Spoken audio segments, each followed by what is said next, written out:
Tonight on Garbage Time Fantasy Football, we talk about how both New York teams are going to make the Super Bowl. Just kidding. One of them is probably going to miss the playoffs. It's time for Garbage Time.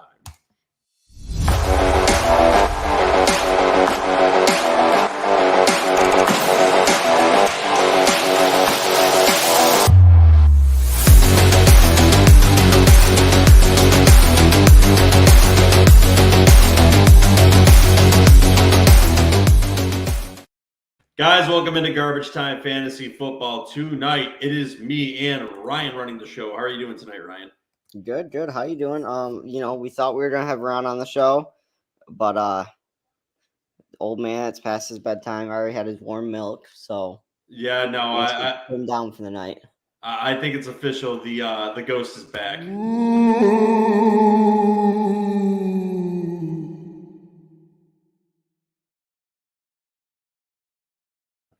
But I believe you have Casey Anderson for moral support there on the side, right?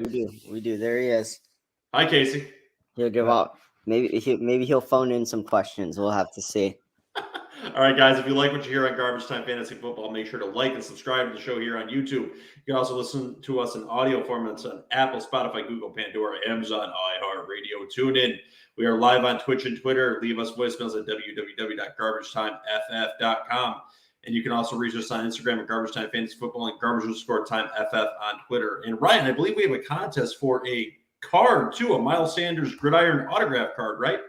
Yes, my least favorite fantasy player in the history of fantasy players. Absolutely, no doubt. And guys, if you want to win this fantasy card, make sure to like an episode, subscribe to the channel, leave us an Apple review, and leave a comment on one of our videos saying that you are a part of the heckling fandom. Ryan, you ready to get into some news?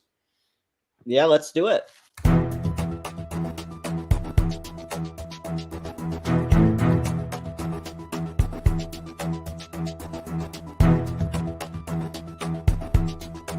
News updates.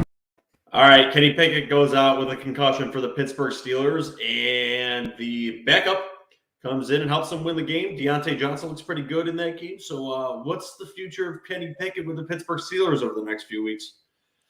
It's hard to know with these new concussion protocols, man. Like I still don't have a feel for, what the timeline is going to be like for these guys out now.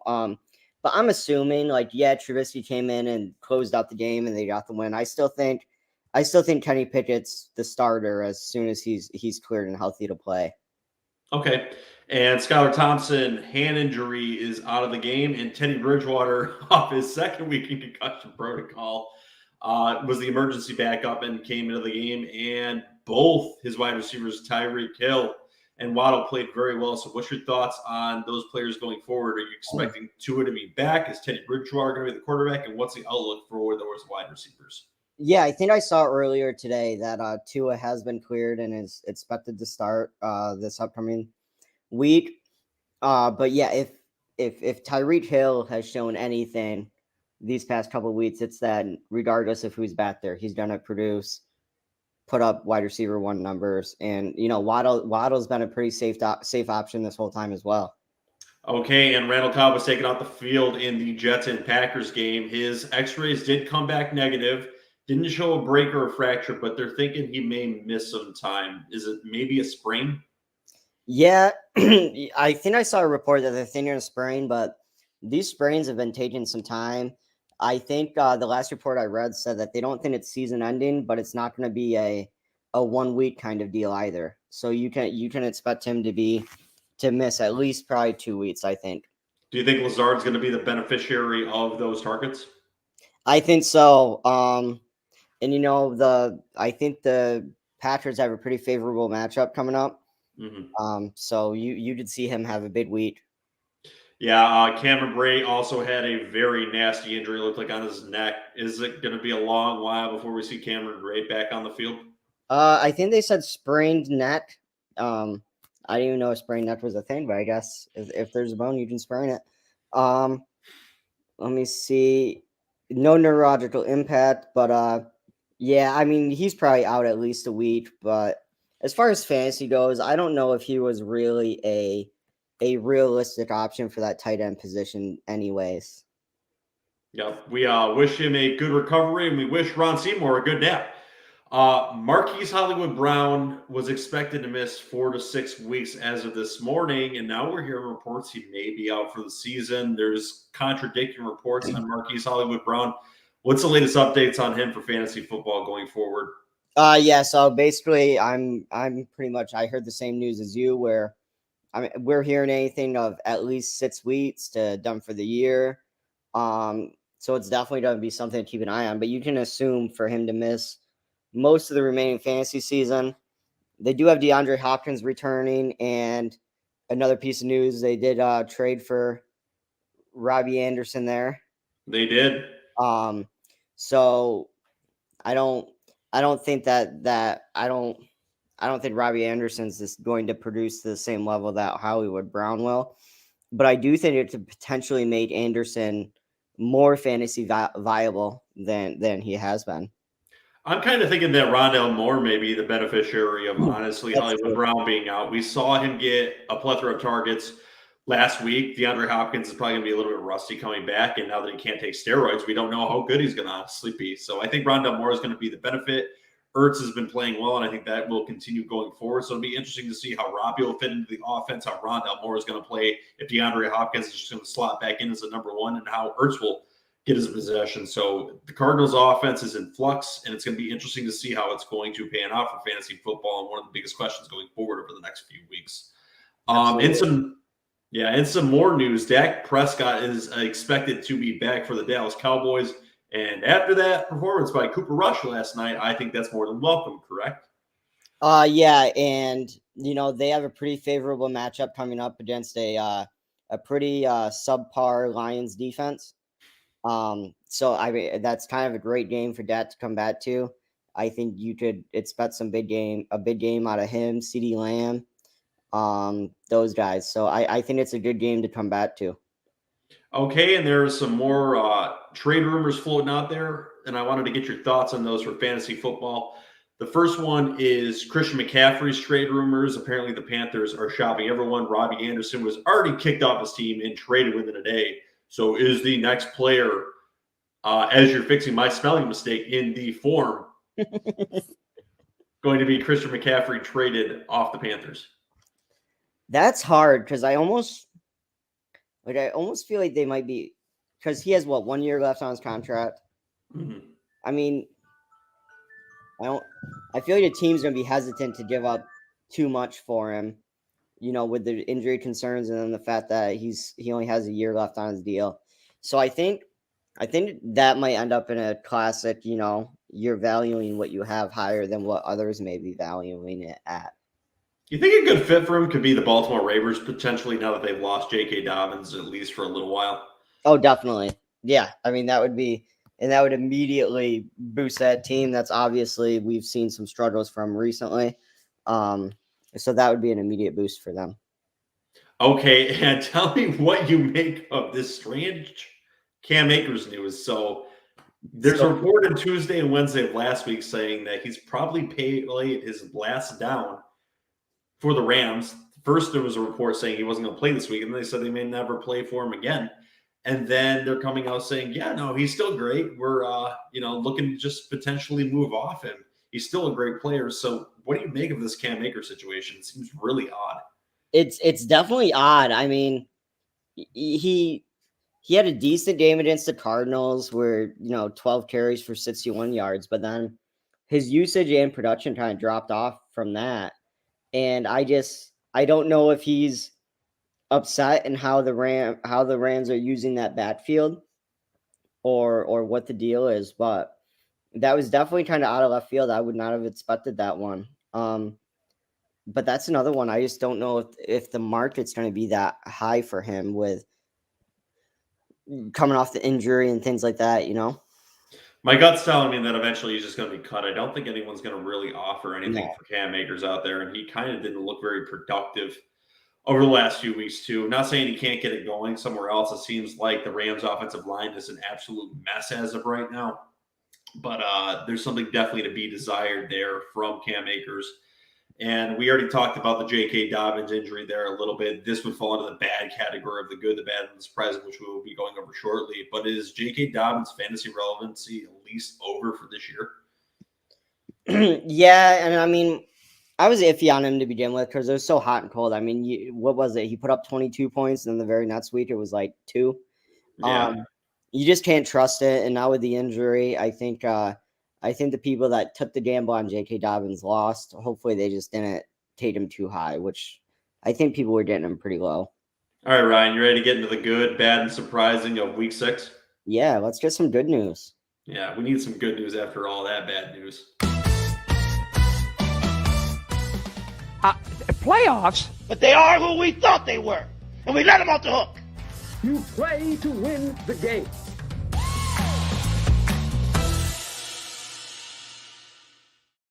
All right, so let's start with last night's game. 2 running backs. First, we'll start with Ezekiel Elliott. Rushed for 13 times, 81 yards, and a touchdown to the Cowboys. Week 6 loss to the Eagles. Just had to add that in there. He also added in 1 reception for an additional 5 yards. So what's your thoughts on Zeke going forward for fantasy owners? Dak Prescott coming back to them next week. Is this potentially someone that you may want to trade on the high? Yeah, but I mean, I don't even know if it's a huge high. Only his second touchdown of the season, which is crazy to think about. But I think the people that kind of hunt in there and are still starting Zeke, probably not by choice, but because they have to, we're probably happy with that performance. Hopefully, with that coming back, you start seeing uptick. If you've held on to Zeke this long, I'd almost wait and see how he does once Dak is in there. Maybe you can actually get him at a all-time premium and trade him away. In maybe your dynasty leagues, hint, hint. Miles Sanders rushed 18 times for 71 yards and a touchdown. Guys, you can win that card if you just help us get Apple reviews and like and subscribe and leave us comments. So feel free to do that. So what's your thoughts on Miles Sanders having another nice performance this week and helping the Eagles stay undefeated? I mean, yeah, he's been consistently putting up numbers, and the touches have been there. I mean, he's been over 15 touches every game this year. So the work is there. His efficiency is decent. He's in the upper 3s, low 4s for most of the games. So yeah, you feel pretty confident with him as your RB2, I think. And I'm thinking you're feeling real confident. Stephon Diggs catching 10 of 13 targets for 148 yards and a touchdown against the Chiefs this upcoming week. Glorified number 1 still going forward. Yeah, not even surprising. All right, we already mentioned Zach Ertz, too. He got 7 of 10 targets for 70 yards for the Cardinals, and he may be taking on a bigger role over the next few weeks as that offense is going to be in flux. So what's your thoughts on Zach Ertz moving forward? Is top 4 tight end? Yeah, I mean, just the amount of work that's going to be there, especially now with looking like Hollywood Brown is going to be missing significant time. He's just going to be that much more of an important piece in the offense. Even with Robbie Anderson coming over, you got to assume it's going to take some time to acclimate there. Mm-hmm. So, yeah, Zach Ertz, top 4, top 5 tight end. And I've got a feeling that the Ken Walker owners who spent all of their fab last week after he rushed 21 times for 97 yards and a touchdown are absolutely very happy with his performance this past week for the Seattle Seahawks, correct? Yeah. I mean, I could think of only one other running back that you could have gotten on fab last week that you'd be more happy with. Who's that? Our good old Colts guy there, that absolutely crushed it this week.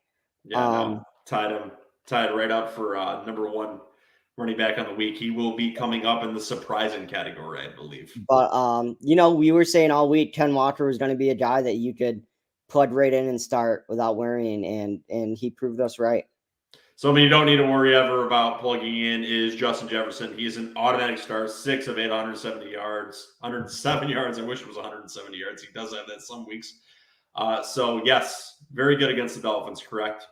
Yeah, I mean, can't ask for much more.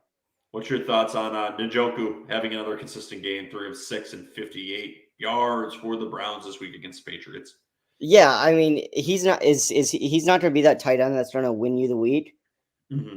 But I mean, except one week, I think he did go off. But I think you can start to expect consistent production out of him, where he will be getting 5+ targets a game, and will be getting some receptions, and he will get some red zone work too. So I think you could start him as your tight end pretty consistently. Yeah, he seems like someone you could definitely start in your top 12. There's absolutely no doubt about it. He's been very consistent. I think we're going to see that with him going forward. It'll be very interesting to see what he does with Deshaun Watson when he's back, not doing dirty things in week 12 or 13. Next up, Travis Etienne has moved in from the surprising category of Garbage Time Fantasy Football to the good performer of the week. It seems like he's getting even more work in that backfield.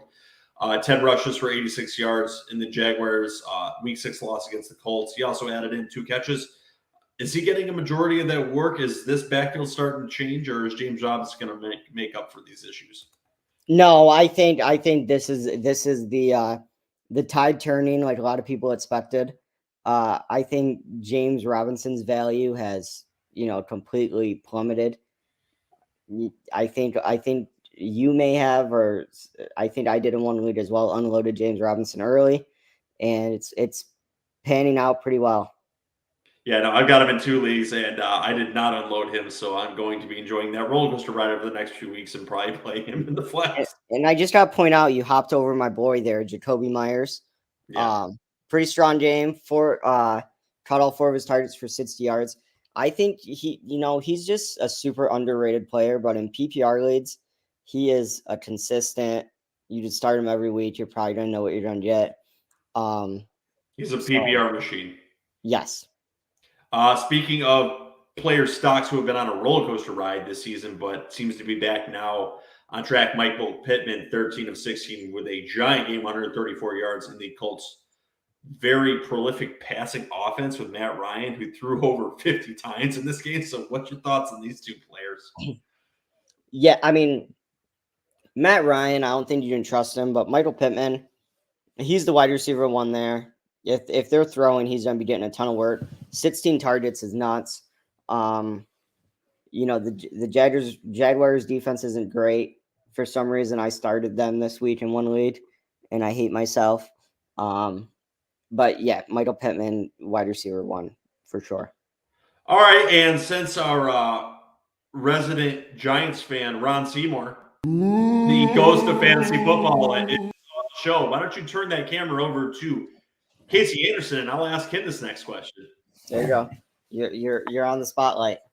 So, Casey, what is your thoughts on Saquon Barkley rushing for 22 times and 83 yards and a touchdown in the Giants' win over the Baltimore Ravens? Is he awesome for fantasy football or not? Well, I think he's doing a pretty good job this year. He's already has more rushing yards than he had in, I think it was 13 games that he played last year. Yep. So, I mean, I think he's decent overall for fantasy. PPR, I don't know. Not really catching a ton of passes, but as far as rushing, he's been doing pretty good. And I believe he's top 3 right now, if not number 1 for rushing. So congratulations to your New York team. All right. In the other side of that game, Mark Andrews also went 7 of 11, 106 yards and 1 touchdown. Mr. Consistency at the tight end, 1 or 2 with Travis Kelce. Nothing else seems to be said about that, so we can move on from that. Leonard Fournette rushed 21 games, 63 yards in a Bucs Week 7 loss, but added 6 receptions for 38 and a touchdown, which helped made up for it. So what do you make of him going forward? Yeah, it's good news for Fournette owners, just in a game where clearly the Bucs offense just could not get it going, that he was still productive, still put up solid fantasy numbers. So you can trust him going forward. Yeah, like you can trust someone else on this team, Godwin, who went 6 of 12 and 95 yards. Yep. Consistently, I think a wide receiver 2 up at this point. The injury looks good. Yeah. Nothing else to say about that. What is your thoughts on these 2 tight ends going forward? Mike Gesicki went 6 of 7 on target, 69 yards, 2 touchdowns for the Dolphins. And George Kittle made an appearance on 8 of 10 targets and 83 yards for the 49ers. So who do you have more confidence in going forward? I mean, I would think Kittle, but pretty good game from Gesicki. I think Kittle, just because of the lack of competition for him at that tight end spot.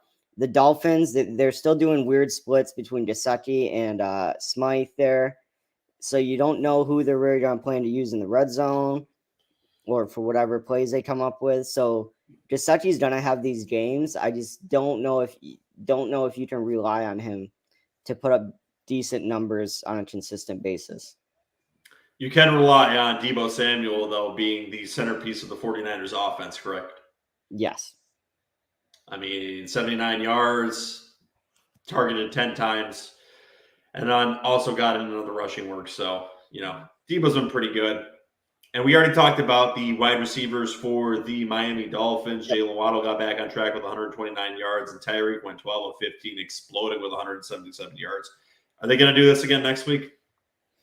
I don't know if they'll do exactly that, but definitely wide receiver 1 for Tyreek Hill, wide receiver 2 with wide receiver 1 upside for Waddle.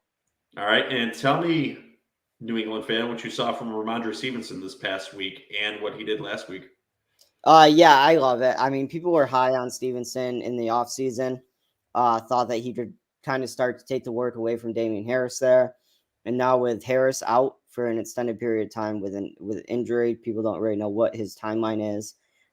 He's the bell cow in that offense, and regardless of whether we're going with Zappy or Jones, clearly the run game is going to be a big part of our offense. So he's a solid start going forward until some crazy shift happens.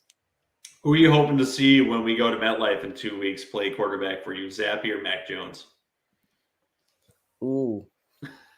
I want Matt Jones. I still want Matt Jones. There were some growing pains there. He was learning a new offense. They simplified it a lot for Zappy. I hope that maybe, seeing the success Zappy has had with this game plan, that when Jones comes back, they kind of start, do something similar, because it was definitely a struggle those first couple weeks there.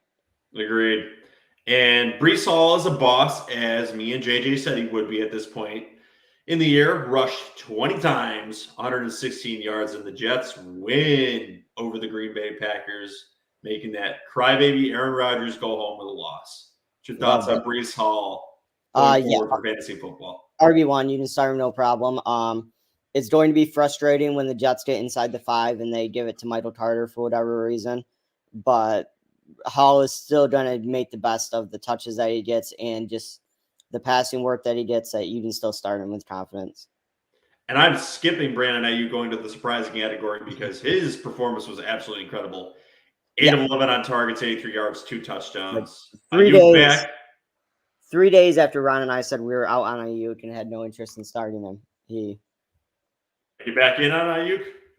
I don't think I'm back in. I think I did have to start him in one league just because of injuries and stuff, so I just got lucky. But I don't know if I depend on him enough to start him on a weekly basis. All right, you ready to move to the bad category?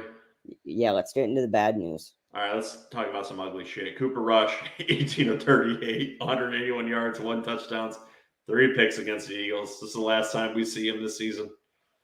Yeah, I think so. Other than whether there's some crazy injury, but it was Rush finally had to go against a decent defense that shows, a game, just kind of a guy that should not turn it over. But when you have to go against a defense like that, you got to have a guy like Dak Prescott back there.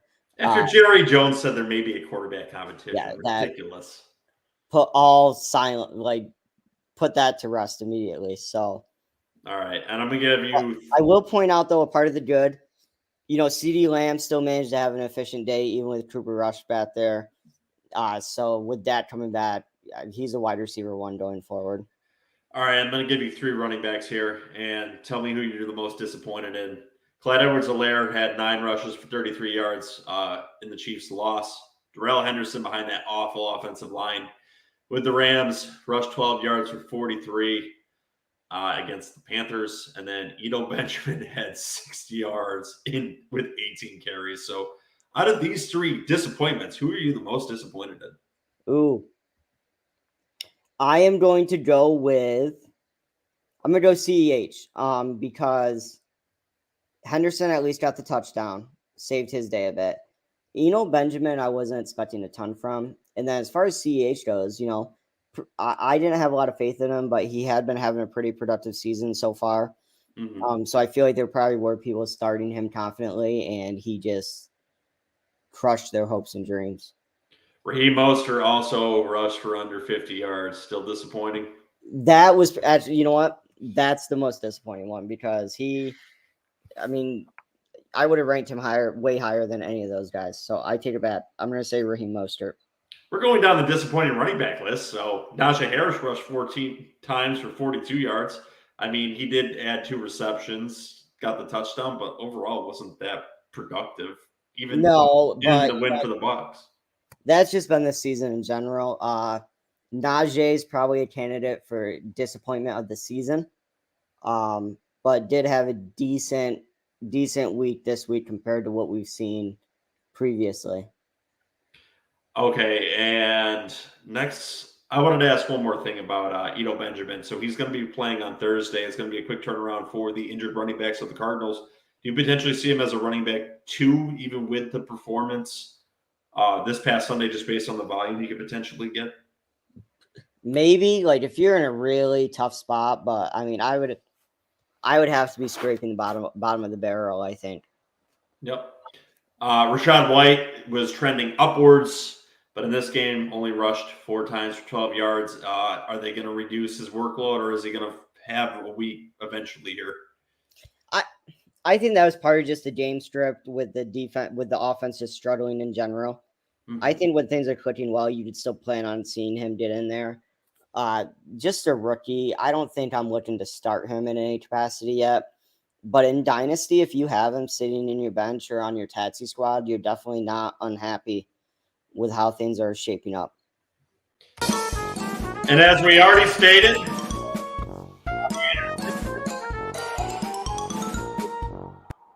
and the Panthers are an absolute dumpster fire. They looking at the number 1 pick, you think?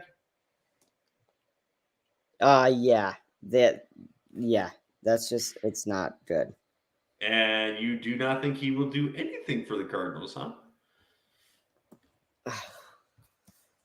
Once you mentioned like Rondale Moore, so when you think about it, like you got DeAndre Hopkins now is back. Rondale Moore will be there. Zach Ertz will be there.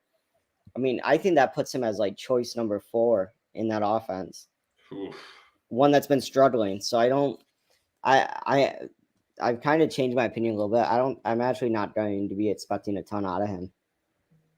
I'm kind of up on the air. I think we could see maybe something out of this first week, but I think when we see Rondale Moore and DeAndre Hopkins, create a little bit more formula, the old guard as of last year, Robbie Anderson may be pretty irrelevant. He's been disappointing the last few years, and he has a good game once in a while, but I'm not going to see that, and I'm not going to look to catch lightning in a bottle with him. Exactly.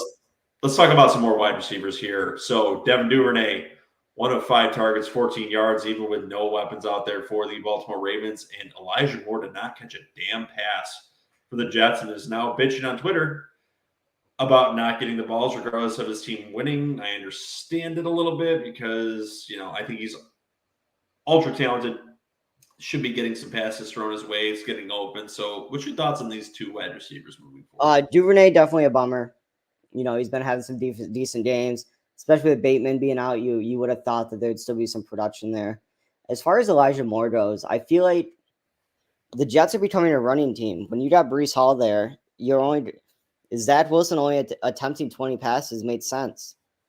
Is he cuttable? I'm going to say, yeah, I think so. Yeah.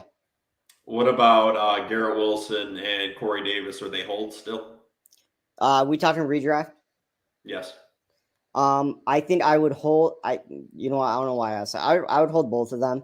Because Zach Wilson loves Corey Davis. Like he's usually looking to Corey Davis first, and then I'm still banking on at some point a rapport starting to be established between the 2 Wilsons.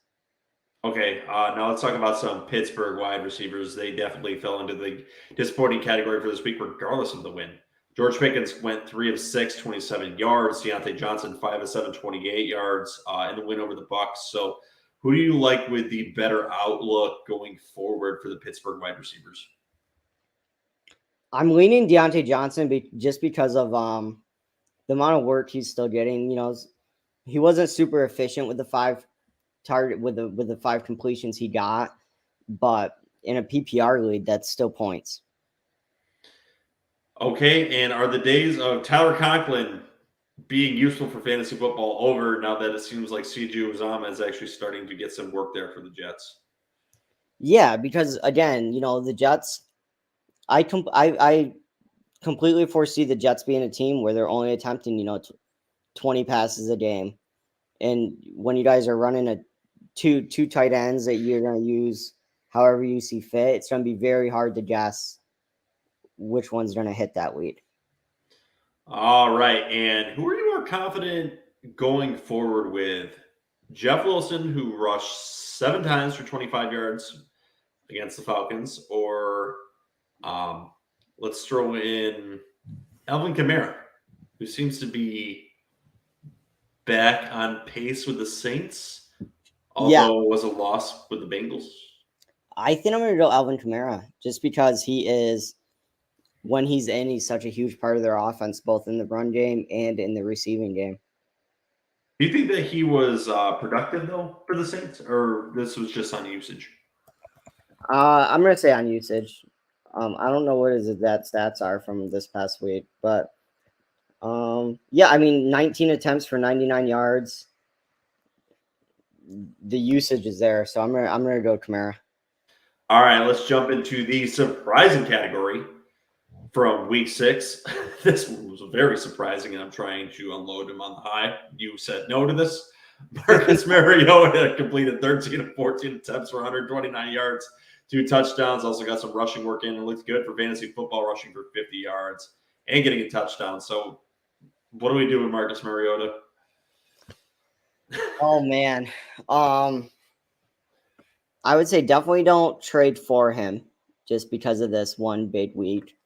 But if you have him in super futz leads, I think matchup dependent, you could play him.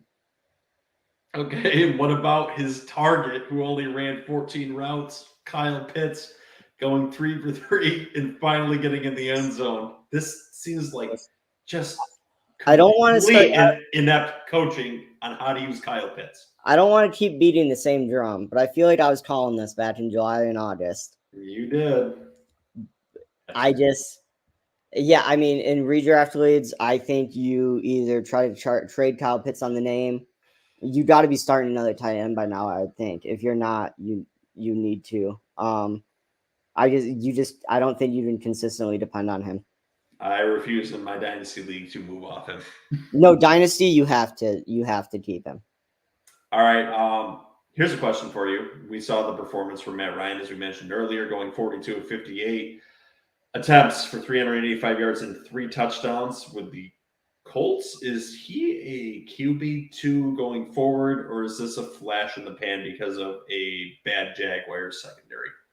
I'm going to say a flash in the pan, just with the Jaguars being the Jaguars. And unfortunately, we've mentioned Deon Jackson having a very good game, totaling 121 yards, 12 carries, also got 10 catches, tying for number 1 running back on the week, but went out with an injury. Jonathan Taylor, Naheem Hines are coming back. So you stashing him, or what are you doing with him? I guess it depends on how much bench space you got. Like if you need to if you need to plug a different hole, you could probably cut him. I don't think you're gonna have to worry.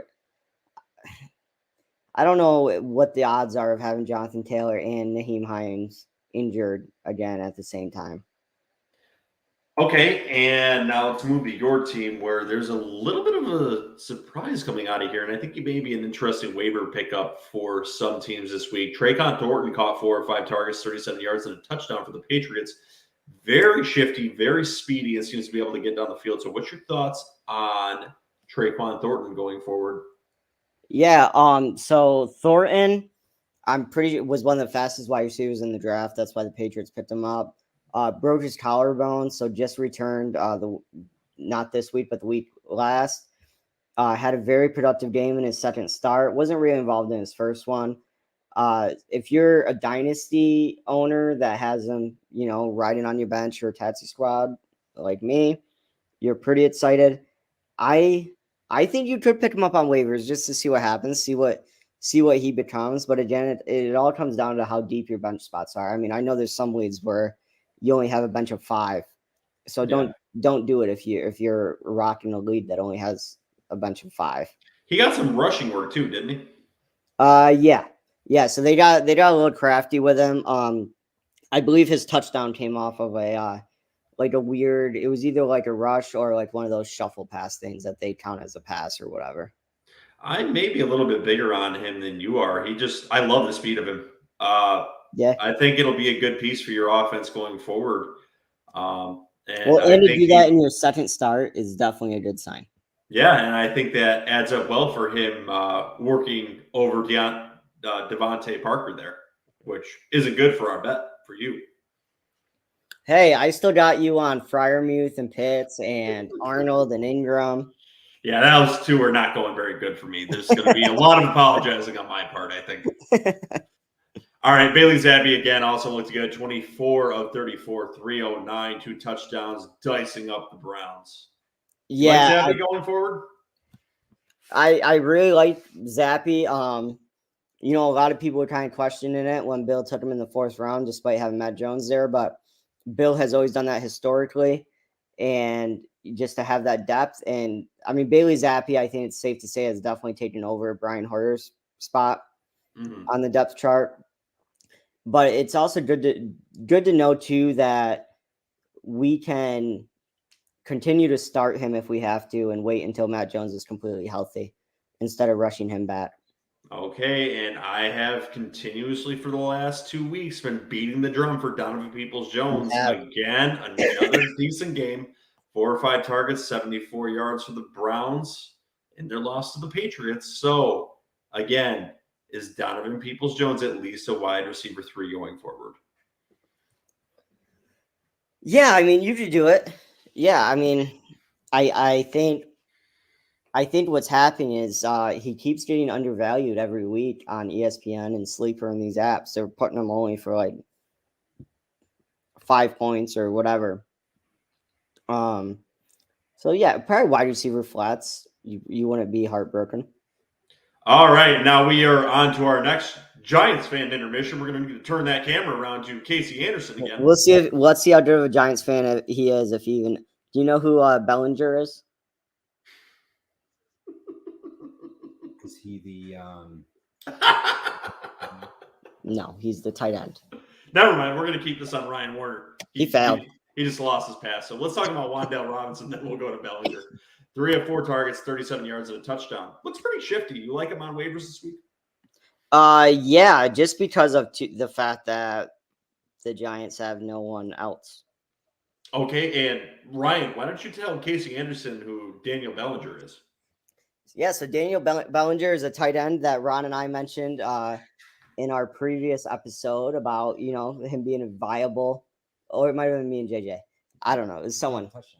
Yeah. A viable tight end. Casey remembers the touchdown, so we'll give him half points. About him being a viable tight end option. And I think this past week proved that. 5 for 5, 38 yards and a touchdown. So definitely a viable tight end. Whether you want to start him every week or not, I don't know, but he's been putting up consistent numbers. And what lifted under Kenyon Drake's ass this past weekend? He looked old the first few weeks, and you're rushing for 119 yards on just 10 carries. Is Kenyon Drake a must-add? I don't think must-have. He just had like one crazy big run, didn't he? Yeah, I mean, he had a big breakaway, but I mean, still counts for fantasy football. Ron likes to say those big breakaways don't count, but they still add up on your team. It counts. You just can't predict it on a weekly basis. I'm not going to go out and break the bank trying to get Kenyon Drake. And here is another honorary bad play of the week that I forgot to mention in the bad category. Aaron Jones rushed 19 yards for the Packers against the Jets. Stout defense. What happened to Aaron Jones this week? I think I almost say it's the coaching staff to blame. The fact that they're unable to use Aaron Jones and AJ Dillon. They have AJ Dillon back there too, and cannot make them productive. It blows my mind. And most people are starting Aaron Jones as an RB2 without thinking about it. And this past week, it just did not go well. Yep. Some more notables in the surprise category. Corey Davis went 2 of 4, 52 yards. Definitely Zach Wilson's favorite weapon. We already talked about Mitch Trubisky, 9 of 12 passes, 144 yards and a touchdown, making the Steelers players relevant. But here's the one I really wanted to get to you and ask you if there's some relevancy to this player potentially as maybe a wide receiver 2 going forward. My gut is telling me no, but what's your thoughts on Claypool going 7 of 7, 96 yards and a touchdown in their win against the Bucs? I need to see it again. Like I need to see another week or so of consistency before I'm gonna rush out and get him. I don't think we're going to see that consistency with him, so I think this is just a flash in the pan with him. Yep. Tre'Quan Smith, 3 of 3, 43 yards and a touchdown for New Orleans. They're still all banged up at the wide receiver position. I believe their rookie Chris Olave is going to be back, but is he viable next week? No, I don't trust this still. I know our resident ghost went out and grabbed him 15 minutes before kickoff and got a touchdown out of him in the first 5 minutes. So it worked out for him, but I don't think I'd trust to start him unless I was really desperate. He must have been watching NFL Fox when they told you, pick up Tre'Quan Smith. He's probably going to be a number 1 target for the Saints today. He must have been, I'm sure. All right, and then Juju Smith-Schuster caught all 5 of his targets for 113 yards and a touchdown against the Chiefs.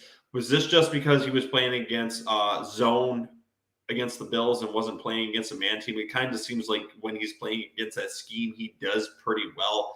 So are you trading him on the high? Yeah, if I had him, I would definitely try to trade him on the high. I mean, there's a reason it was his first touchdown this year, and his first touchdown as a Chiefs player. So I would try to unload him if I could. The numbers weren't really there, but we saw some more looks for it. Do you think Sky Moore is going to become more of a part of the Chiefs offense going forward?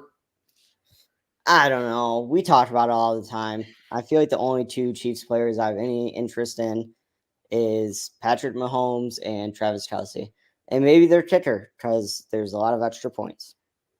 Do you have any interest in Allen Robinson going forward? He finally did something, I guess. 5 of 6, 63 yards and a touchdown. I need to see it more consistently. Like, you still saw Matt Stafford throwing it into double and triple coverage for Kupp, getting picked off. So I wouldn't be surprised if after this week we see Allen Robinson lay a goose egg next week. I have no faith in him, and I think he's still going to have a terrible year. So this may be the highlight game of Allen Robinson's year. He has been absolutely pathetic for fantasy football, and I will never touch him again. That's an expensive touchdown, isn't it? How much are they paying him? More than they're paying most wide receivers around the league. Man, is he robbing the Rams absolutely blind. Good for him, though. Absolutely. Last player I want to talk about tonight.